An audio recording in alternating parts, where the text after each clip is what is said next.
Good morning, good afternoon, good evening, and good night. Welcome to the Fly With Us podcast. This podcast is bringing the art of conversation, self-love, self-care, mental health care and protection, life lessons, love lessons, and everything in between. Today, we're going to talk about a new book, a new manual, if you will. I'm Lady Bounce. And I am Picket Fence. Let's jump right into this Mindfulness Minute. I have two pieces here. So real quick. When you love someone, you love a person as they are and not as you would like for them to be. Second part of that is a person's rightful due is to be treated as an object of love, not as an object for use. Word up. Word up.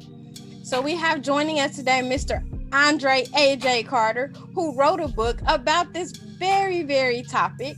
So I gotta ask, what is love and why do we need it? Well, I'll tell you this. God created Eve so that Adam would not be alone. So you need your partner for companionship, for one thing. That's one of the most important things. Humans are not supposed to be alone. So you need that. Word up. Yeah, I agree with that totally. I totally agree with that. So let's jump into the book. I had a chance to read the book this week. It's a very deep book. I think that it is especially essential for guys that are probably younger than you and myself. It seems like it was targeted for guys that are coming, I would say, between mid-20s to 30s. Is that correct? I would say that. Yeah, because it seemed like it really talked to those guys when you're coming out of your teenage into your young adulthood. You're still kind of figuring things out. You're still bouncing here and there. It was kind of like a tune-up, if you will, to kind of like refocus, because you were taught a lot of lessons growing up as a kid. But when you get to that 18, 19, and 25, you kind of forget about them and you kind of go, what they say, soil your royal oats, if you will. and the book seemed like it's kind of like a reconfiguration, kind of let's get refocused, fellas. One thing that I liked about it, especially, is you talk about living together before you get married. And as you said in the book, a lot of churches and Christians might not agree with that, but I agree with you and say that is essential if you're planning on a long-term relationship. Yes. Now, can you tell the people about why your thoughts on that are? The reason why I wrote that chapter is because I find that, I understand that, in the Bible days, they said that you should marry first and then live together. But in these days here, I'm thinking, if you marry first and then live with her, you really don't know what you're getting into. You'll be surprised what happens when you live together. Because what happens is this: when you're dating, you guys are putting on your best show and all that type of stuff. You clean. If somebody comes over, you clean up the house, all type of stuff. You're looking good. But when you live together, you see who the true person is. You see what you are married. The person could be sloppy. The person could be, walking around stinking. You don't know any of that until you actually live with them. And then you can decide whether this is something that you really want. Kind of like test driving a car. You don't buy a car without knowing if it even runs. True indeed. Well, I definitely agree with that. As someone who quote unquote did it wrong and did it backwards, we get told that a lot. We lived together before we were married. I was actually pregnant before we got married. So I was 5.5 months pregnant when we got married. And everybody goes, oh, he ain't gonna stay with you because you did it too fast and you didn't do it the godly way and you didn't do it the biblical way. And I was like, well, what is that exactly? Like, when it comes to certain things, and love being one of them, there really are no rules.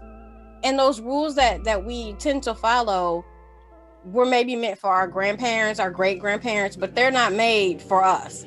So I'm definitely glad that we did it backwards, because as a result of doing it backwards, we were able to really understand, yes, I can live with this person. Yes, I can build a life with this person, and I can tolerate even this person's bad habits, and they can tolerate mine as well. Because we do kind of walk around in that fantasy like, oh, everything is perfect. Well, you got to see me without my eyebrows and without my makeup, because I might, it might be too much. Exactly. I agree with that 100%. Word up.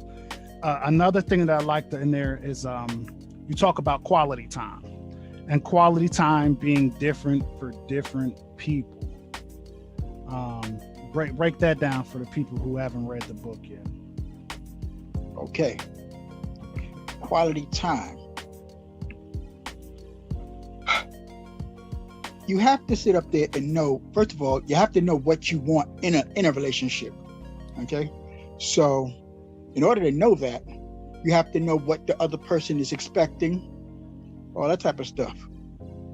So if the person expects you to be home and spend time with them, let's say 2 hours a day or whatever, they don't mean just be in the house, because a lot of guys, they come home from work and, they're in the house, but that doesn't mean that they're sitting there cuddling with their wife or whatever, and having a good conversation and talking to her.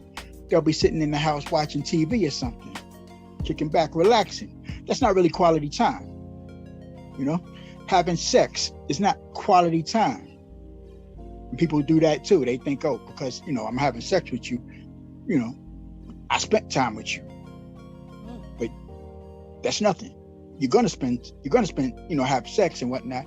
But what are you learning when you just have the sex? You're supposed to be learning and growing together. You can't do that watching TV. You can't do that having sex. You got to do that with communication. And that's what that chapter's about. Word up. Well, as a female, I have to represent. I definitely agree with that, because a lot of people do think, oh, well, he comes home from work every day and he's sitting here, but what is the quality of the time that you're spending together? Is he carving out time for you separately from time with the children, and still carving out time for himself? Because a lot of times we get in relationships with people and we think, oh, this person is supposed to get all of my time or all of my attention, when it's really not that way. I appreciate my man for the time he spends with me, the individual time he spends with both of our children, and then him still going to have time to himself, because once he does all those things, he's fulfilled to come back and go, hey, you want to hang out? Hey, you want to go out for a drink? Because he has time. So you need quality time with your mate, with your children, and by yourself separately. So, definitely, as we talk about self-care all the time, knowing who you are before you get into a relationship makes you much better once you get in a relationship, because you've already discovered what makes you tick, and then you can help make the other person tick. You can't make a person tick. You can help them, with their ticking, but they have to bring their own level of happiness and self-care and satisfaction to the table when entering a relationship. So that for me is definitely key. You have to, feed all facets of yourself before you can be with somebody else. You got to know what that is. Right, exactly. You really do. Yeah, and I get sick of the people who say Netflix and chill is not a date. It is totally a date. It is totally a date. You get some food, some drinks, let's watch this movie together, and then talk about the movie afterwards. Netflix and chill is totally a date. Yeah, I agree with that. We talk about that all the time. That we see a lot of people post that, and usually they're people or women who are single, or that's who it is. It's women who are single that don't have a boyfriend or something. And it reminds me of your chapter where you're talking about how to look out for a gold digger.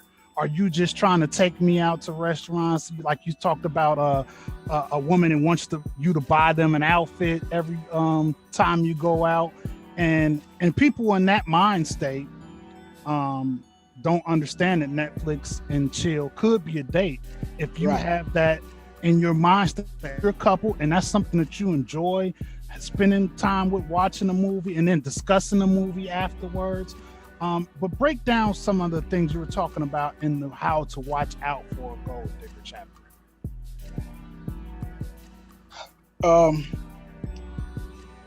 This is a controversial one, I'll say. Okay, because there's a lot of people that are trying to, come up or whatever, but you have to know what you're looking for in your mate, first of all. A lot of people, especially like I grew up in the hood, so I know how a lot of these girls are and whatnot. They used to always like the drug dealers and stuff like that. You couldn't get it, you couldn't get a pretty girl or something like that. All the pretty girls went to the drug dealers. Okay, so what I'm saying is, like, if you're the type of person that, let's say for instance, you got educated and you got your master's or your doctorate or something like that, you have to get somebody that is on your level and understands your sacrifices and the things that you went to. A woman that is uneducated really can't relate to your lifestyle at all. So what she's going to be doing is looking at your wallet and saying, okay, take me to some expensive restaurant like Peter Luger's or whatever, and I want a $300 steak. That's not a date. For me and my wife could have walked around the park, just talking, holding hands, walking around the lake. That's a date. I get to know her. We talk, we communicate. It's not expensive, it's not breaking anybody's pockets. If you like expensive restaurants, you do that once you actually know the person. Not just, I'm meeting her, so I gotta, take her there or here or there or whatever, or trying to stunt. Right, exactly. Trying to front it out like I could, Right. And I think that's a younger guy's problem. Even some older guys, when they think they're sugar daddy age, if that's what you want to do with your life, I think that is a big problem. And it reminds me of another part in your book where you break down smaller, inexpensive gifts that you can do. And you even break down a price of a meal.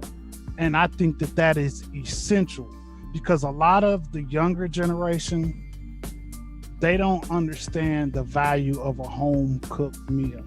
Right. They really don't. I'm a home cooked meal guy. I would Right. prefer a home cooked meal than a restaurant any day. Of course. A lot of these younger generation, they absolutely don't know how to cook.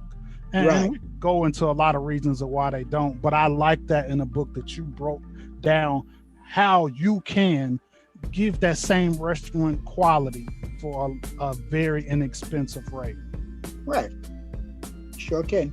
You could turn a $300 meal into a $30 meal easily.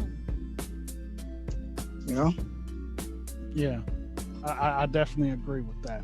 Well, I like that. As somebody who grew up very regular, a $300, like, I don't eat steak, but even if I did, a $300 steak to me seems like a waste of money because I'm thinking about that could have been a light bill, that could have been a water bill. You want to impress me, pay a bill and we can eat McDonald's because then I got lights, I got water, I can take a shower. So I've never been that you got to take me out and you got to buy my outfit, and I've never been that girl, and I'm so glad that I'm not, because I think it it keeps me regular, keeps me humble. I have a regular job and I'm okay with that. But we have to get away from that kind of a mindset, because what if something should happen and you get accustomed to these $300 steaks or these outfits every time you go out, and then he loses his job or you lose your job, and then those trips can't be taken, those expensive meals can't be taken in. And if that's all your relationship is, then you don't have much. Right, exactly, because you were dependent on that. And people lose jobs every day. Sure do. Yeah. True indeed. True indeed. And another thing I like that you talk about that I think especially in our communities that we've gotten away from is dressing a certain way. Now, if you're at home and you're kicking it, t-shirt and basketball shorts, that's cool. But I think that a lot of people have gotten away from being decent and dressing for success when you in public, looking a certain way. Right. Break down that part in the chapter. You're talking about dressing for the success you want. Right. Here's what I say. There's always, I would say this. One of the things I've learned is that when people are successful, everybody would say they were lucky. But what is luck? Luck is nothing but being prepared for the opportunity. Okay? If the other person's not prepared for the opportunity, that's why they didn't get it, because they're not prepared for it. It's kind of like going for a job interview and you want to be a lawyer, but you never went to law school. You're not prepared for it, so you didn't get the job. Same thing as when you're walking down the street and you want to sit up there and be noticed as somebody that's not a thug, pull your pants up. Simple. You want to sit up there and you want to be a white collar guy, you got to dress like a white collar guy, and people will accept you as that. You can't dress like a blue collar guy and think that the white collar is going to respect you. You know, no sneakers, no jeans hanging off your butt. You know, and young guys think that's cool. Tattoos on the face, and you can't even get rid of that stuff once you get it on your face. It's ridiculous. You know, that's all cute while you 18 or whatever. What happens when you turn 21 and you're a grown man? You got to do grown man things. You know, not gonna be 18 forever, and a lot of people don't realize that. Now, I say that all the time. I teach high school, so I'm always talking to our young people about that. You know, dress for the job that you want. I always tell my girls. I had a Facebook post last week that like really sparked some outrage because I said, ladies, 2 words, Spanx and modesty, and it's okay. And so I got a lot of pushback, mainly from females that were like, oh, it's too hot for Spanx and Summer gonna get the body I have. I'm with it. Summer's gonna get the body you have, and that's cool. But if you look like Busted Biscuits that's been on the sidewalk on a hot sunny day, then you need to rethink your outfit. And then I had somebody say, well, men can dress any kind of way and they can look this way. There are things that men can do that women cannot do, and that is the way it should be.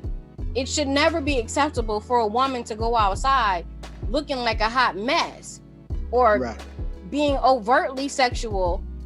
That's not okay. Like, we're not supposed to do what men do, and that's okay. So we do need to get back into it. And me and Pickett talk about it all the time about, you know, when we're out and we're looking at people like, why didn't you get dressed before you left the house? Or why didn't your man or your friends tell you, hey, girlfriend, this outfit is not the move? Or if you're hanging out with your homies, tell your homies, hey, man, pull your pants up. We grown men out here. Exactly. I don't want to see somebody 44, 45 years old and your pants are on the ground. Like, no, I need you to grow up. So I'm definitely with the dressing, you know, like my grandma used to say, dress like you got some sense. Dress like somebody loves you on the other side of your door when you walk out of it. Exactly. You know, at another point, I mean, separate from that I always want to say is that I had a conversation with a young lady that said, oh, the men, they don't do what they used to do. They don't do what they used to do, like opening doors for them and, you know, pulling out chairs. They don't do the, you know, the old school gentleman stuff. And I said, you know what? I still do that stuff. And I said, the reason why a lot of men don't do it is because of the ladies. In all actuality, think about it. The ladies have the power to stop all of that nonsense. The difference is that they open their legs, it's too easy, The man didn't have to do nothing to earn it. So if he doesn't have to do nothing to earn it, then he's not going to do anything to earn it.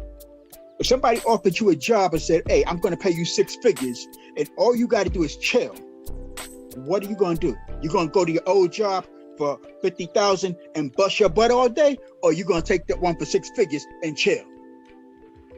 You understand what I'm saying? Yeah, definitely. That's a good point. I agree 100%. After 22 years of being with this man and 22 years of marriage, he still opens doors when we go places. He will even tell me, like, if I get to the door first and I'm like, I'm just gonna open the door because I'm already here, and he's like, don't you touch that door. And I'm like, I can open the door. And he's like, don't you touch that door. When we walk on the sidewalk, he always walks on the side closest to the street. He understands those grown man rules. He will give me his umbrella and, you know, get wet so I can stay dry. He'll give me his coat and be cold and then tell me, well, you should have wore a coat. You knew it was cold out here, but here go my coat anyway.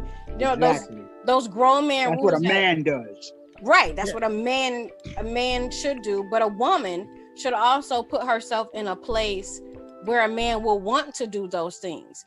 And so often we have so many women who talk down on our men. You ain't this, you ain't that. You don't do this for me. You don't do that for me. And so that makes our men kind of get hardened. So they don't do those chivalry kind of things. So I definitely, you know, agree with you that the women have the power to change that. We have to, it's not being soft to act like a lady, to be a lady, to give that man something to respect. A man is going to do what you allow him to do.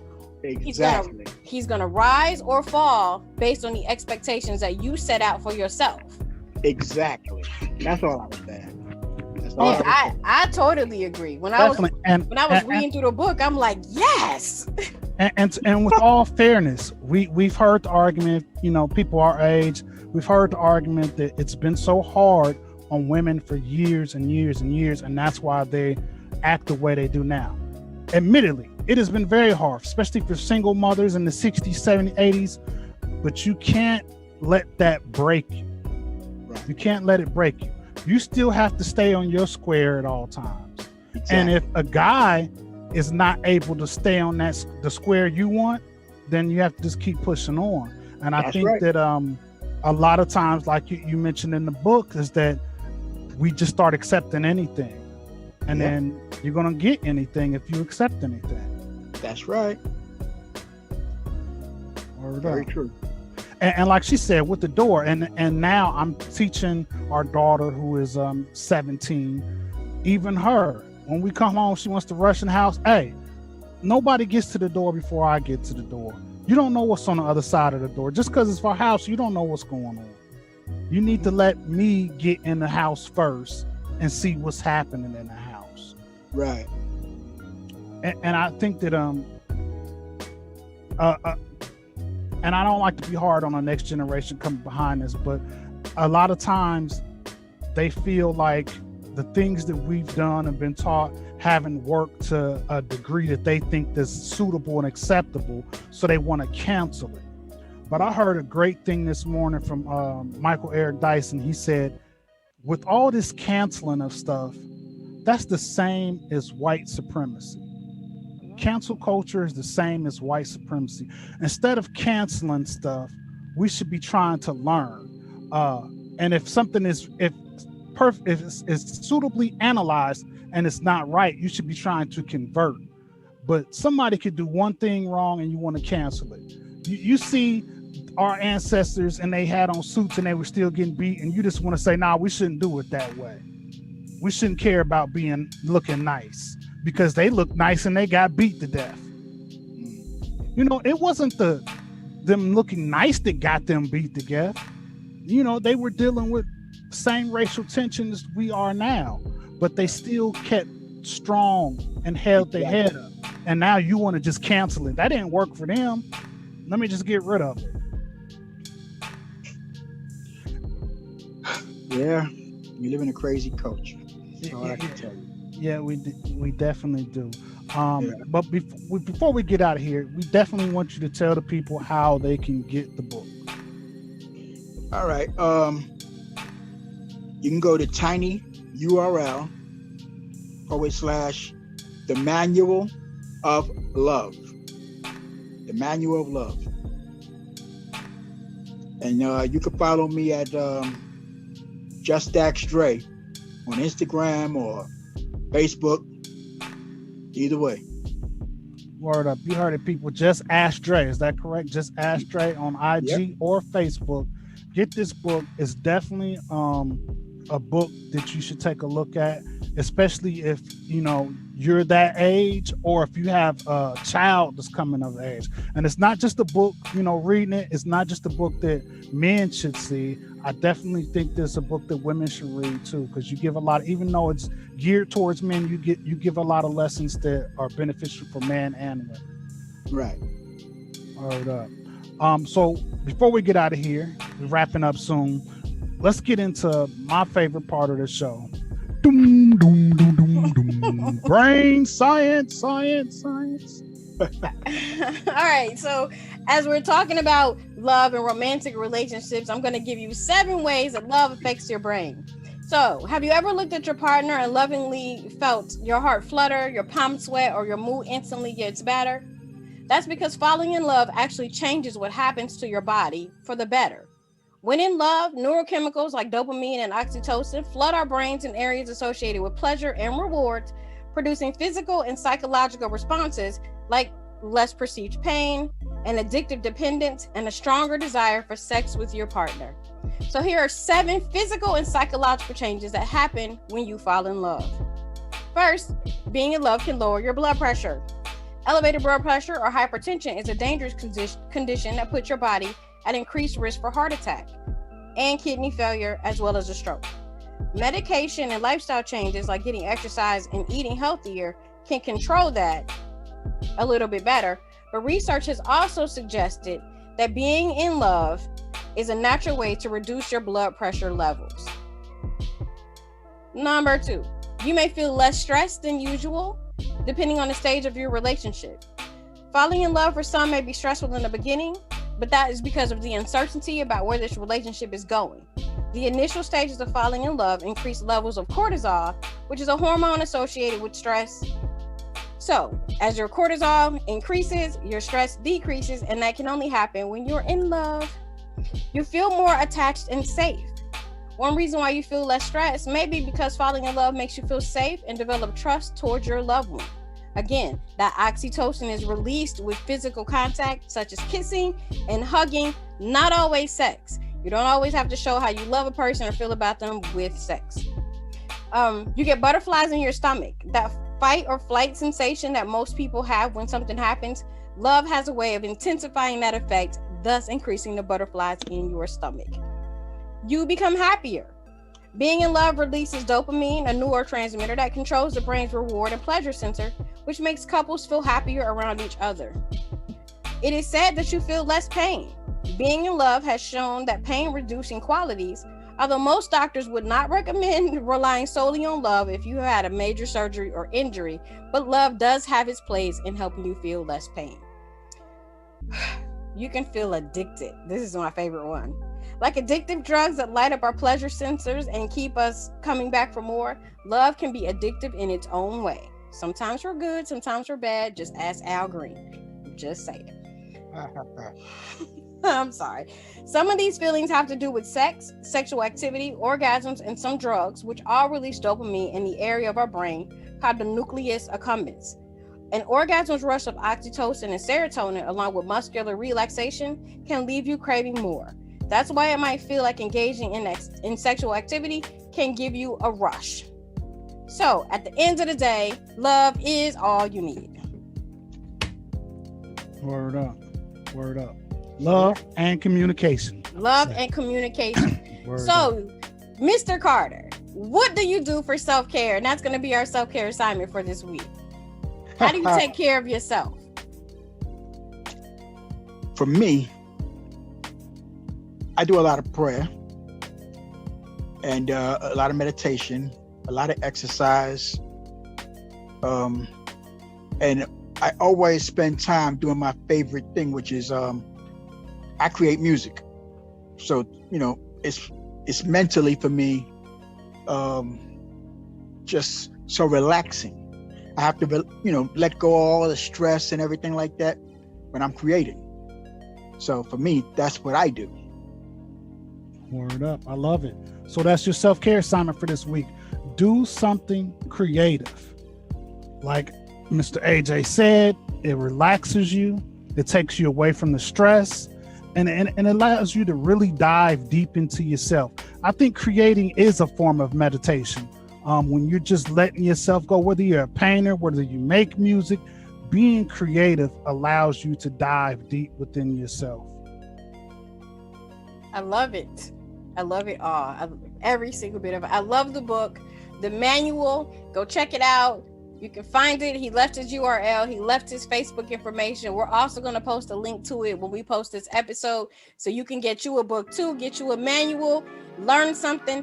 When you get the book, don't keep it to yourself. Please share it. Tell other people. That's the only way that this kind of message can spread and we can affect change amongst us as a people, amongst us as a culture. You got to read this book. You got to share it. You got to tell other people, especially the young man in your life. You have a responsibility when you have the fortunates to be around young people. You have a responsibility to teach them the things that you wish someone had taught you. And this book does exactly that. Word up. So that's our show for this week. Remember, you can find us wherever you find your favorite podcast. You can catch us on Facebook, IG, TikTok, Twitter.